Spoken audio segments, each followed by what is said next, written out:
Rajahmundry reserve forest లో చిరుత జాడ ఇంకా ఖచ్చితంగా తెలియలేదని డివిజనల్ ఫారెస్ట్ ఆఫీసర్ భరణి తెలిపారు. చిరుత సంచారం మాత్రమే రిజర్వ్ ఫారెస్ట్ లో ఉందన్నారు. ఎన్హెచ్ ఆనుకుని ఉన్న పుష్కర వనం పార్కు ఒక వారం క్లోజ్ లో ఉంచాలని నిర్ణయించారు. అంతేకాకుండా ఎవరికైనా చిరుత కనిపిస్తే వెంటనే సమాచారం ఇవ్వాలని సూచించారు. చిరుతని పట్టుకోవడంలో నైపుణ్యం గల స్టాఫ్ ని రప్పించామని, అంతేకాకుండా 50 ట్రాప్ కెమెరాలు ఏర్పాటు చేస్తున్నామని ఆమె వెల్లడించారు. చిరుతని పట్టుకునేంత వరకు ప్రజలు అప్రమత్తంగా ఉండాలని డిఎఫ్ఓ భరణి హెచ్చరించారు.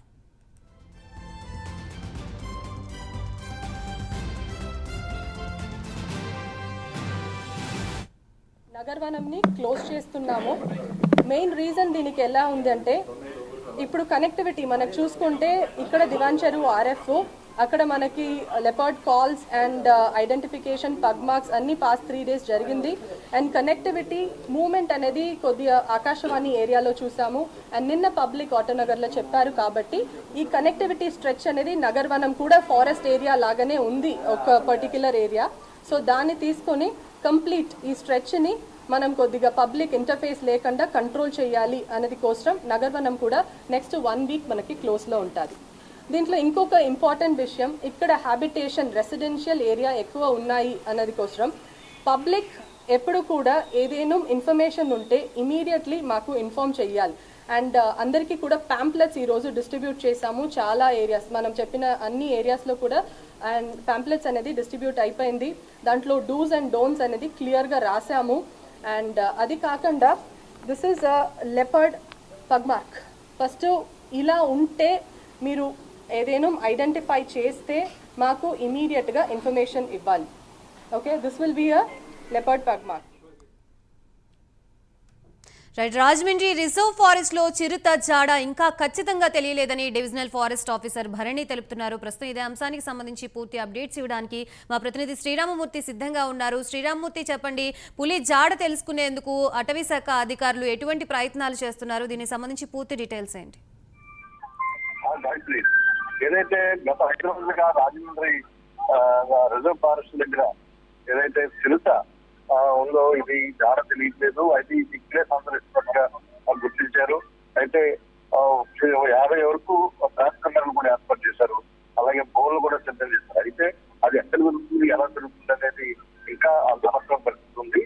అయితే కొన్ని చోట్ల దగ్గరలో ఆటోనగర్ లో కానీ వెనక శ్రీరాంపురంలో లేకపోతే రామవరంలో చూస్తుందని చెప్పేసి కొంతమంది పోస్టులు పెట్టారు. ఆ పోస్టులు పెడితే తప్పుడు పోస్టులు పెట్టి ప్రధాన దేశంలో కూడా బొమ్మూరు పోలీసులు అరెస్ట్ చేసిన పరిస్థితి ఉంది. అయితే ప్రస్తుతం ఈ చిరుత ఇక్కడ చూసినట్లయితే ఈ రిజర్వ్ ఫారెస్ట్ లోనే దాదాపు 900 ఎకరాలు ఈ విషయంలోనే ఉంది. పుష్కరవనం ఎదురుకుండా ఉన్న ప్రాంతంలో కూడా కొంచెం సంతరించే అవకాశం ఉంది. అయితే ఎవరు కూడా బయటికి చీకటి పడ్డ తర్వాత 6 గంటల తర్వాత ఎవరు కూడా బయటకు వెళ్ళొద్దు, వెళ్ళా కానీ ఆశ్రయించే వెళ్ళాలి. అలాగే పిల్లల్ని బయటికి వదలొద్దని చెప్పేసి డిఎఫ్ఓ భరణి పదే విజ్ఞప్తి చేస్తారు. అలాగే రెవెన్యూ పోలీస్ యంత్రాంగం కలిసి కూడా ఇక్కడ ఈ కోమింగ్ ఆపరేషన్ లో పాల్గొంటారు. అయితే చిరుతను పట్టుకోవడానికి యంత్రాంగం అంతా సిద్ధంగా ఉన్నప్పటికీ కూడా దాన్ని ఏ విధంగా వలపాలి, దాన్ని ఏ విధంగా బోన్లో బంధించాలనే విషయంలో అది ఇంకా చిక్కడం లేదు. అయితే ప్రస్తుతం 70 కేజీలు బరువు ఉండే 4 ఏళ్లు వయసున్న ఈ చిరుత రాత్రి వేళల్లో పదులని కుక్కల్ని వేటాడుతుందని మాత్రం ఖచ్చితంగా నిర్ధారించారు. అయితే ఎక్కువగా ఈ రిజర్వ్ ఫారెస్ట్ లో పందులు కుక్కలు కూడా ఉండడం వల్ల అది ఇక్కడికే మాటు వేసి, అంటే పగలు ఏదో చెట్టు మీద ఎక్కడో మాటు వేసి ఉంటుంది, తర్వాత రాత్రి వేళల్లో తిరుగుతుందని చెప్పేసి వీళ్ళ అబ్జర్వేషన్ ప్రకారం తెలిసింది. అయితే ఏ ప్రాంతంలో తిరుగుతుంది, ఎక్కడ బోన్ వేయాలి, ఎలా వేయాలన్న దాని మీద రెండు రాత్రులు వేసిన బోన్లో మాత్రం అది చెక్కలేదు, అటువైపు రాలేదు. అంటే సీసీ కెమెరాలు అలాగే ట్రాప్ కెమెరాలు మొత్తం ఏర్పాటు చేసిన పరిస్థితులు ఉంది. ఎప్పటికప్పుడు ఈ అధ్యయనం చేస్తూ దీన్ని పట్టుకోవడానికి కన్సల్ట్ చేస్తారు. అలాగే ప్రొఫెసర్ సిబ్బందిని కూడా సిద్ధంగా పెట్టుకున్నారు. ప్రస్తుతం అయితే ఇంకా ఈ చిరుత జాడ తెలియలేదు. స్థానికంగా ఉండే చుట్టుపక్కల ఉండే గ్రామస్తులు మాత్రం ఆందోళన చేస్తున్న పరిస్థితి కనిపిస్తుంది. Right, thank you Sriramurthy.